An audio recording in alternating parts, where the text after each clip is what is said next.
Ever wondered what the most common crime is where you live in Columbia? It is theft from cars. In this Target 8 investigation, KOMU 8's Alex Swoyer reports how to make sure you're not the next victim. Police say without a doubt theft from cars tops its crime reports. Actually, it's been ongoing for quite some time, and while we love Columbia and it's a great place to live, pretty much we have a car or two broken into every night. In fact, just this summer, several car dealerships got hit. The thieves certainly don't discriminate, so anybody who leaves something in the car and leaves it unlocked or visible, that's creating an opportunity for somebody who might want to steal it. Just in the month of July, it happened 124 times. And since January of this year, there have been 543 car break-ins. Our college age, our younger folks tend to be victimized a little more because they may be a little more careless about leaving things in the car. I was very shocked and didn't know what to do, and then realized to call the cops, and the cops came, and then later on found that our street had a couple other cars had been hitting on our street. Well, it didn't make me happy considering, you know, I had just bought my iPod, my new shoes were in my car because I had changed from work, and it was just, it felt like I had no control, it felt like I had no control. Ordinarily, a window's going to be broken out for them to get in, so maybe picking up a rock or a brick or something like that and throwing it through a window. We see that pretty regularly, too. They had taken one of my parents' landscaping blocks and broke into my car.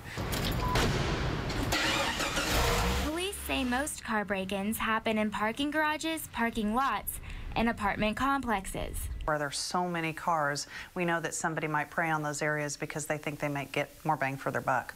One local auto body shop sees a lot of damage from breaking and entering of cars.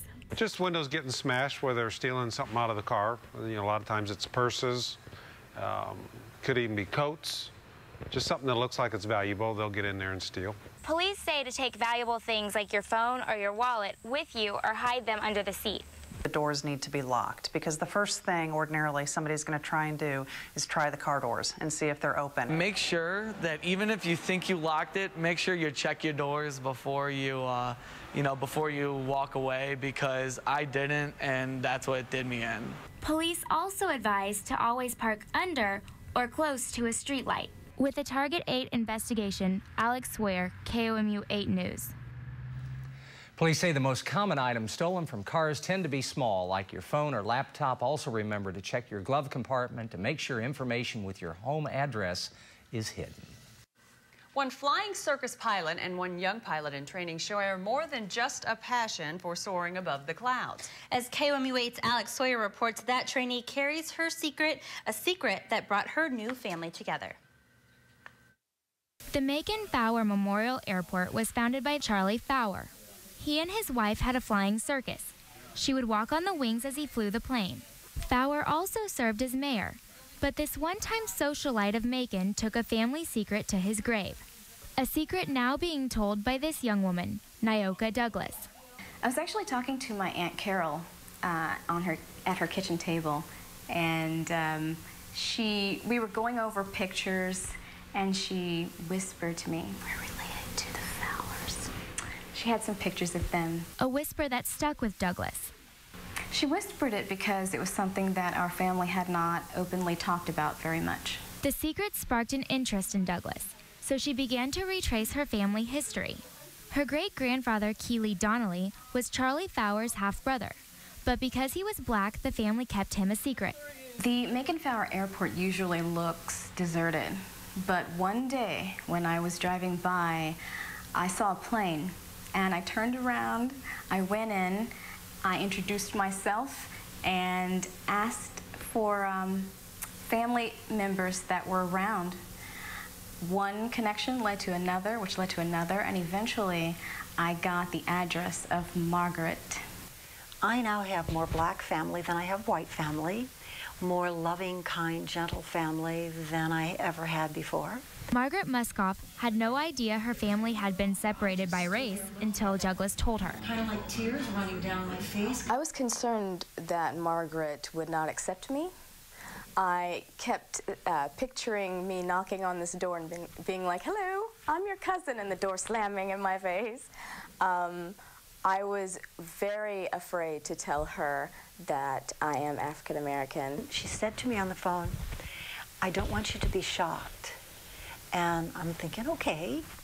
And she goes, "I'm black." And I'm thinking, I'm old. Don't you think I've seen black people before? It's okay, you better come. And the family did come. They went to the Swoyer Airport for a family reunion, welcoming home the new member of the family, Margaret. I knew that she was going to have a great time. I knew that my family was going to be jolly and jovial, and that she was going to be the same way, and that it was going to be a lot of fun for us. And it was. It was. This has really changed my life. I don't know how it's affected everyone else, but I'm so excited and grateful for every one cousin that I get to meet now. And had Nyoka not had the courage, I don't know where she mustered it up or how, but I'm grateful for that. For the son of Keely Donnelly and the oldest member of the family, the reunion shows a change of time. It's amazing and it's wonderful. I look at it like this. You used to have to crawl under the fence. Now you jump over the fence. And when you jump over the fence, he's there waiting on me. The family made sure to keep in touch, and they feel it's important for people to know that races don't just cross culturally, but also biologically. I think this is everyone's story, and I don't think most people get the opportunity to know it. I would not have known had she not reached out to me. So for that, I'm grateful.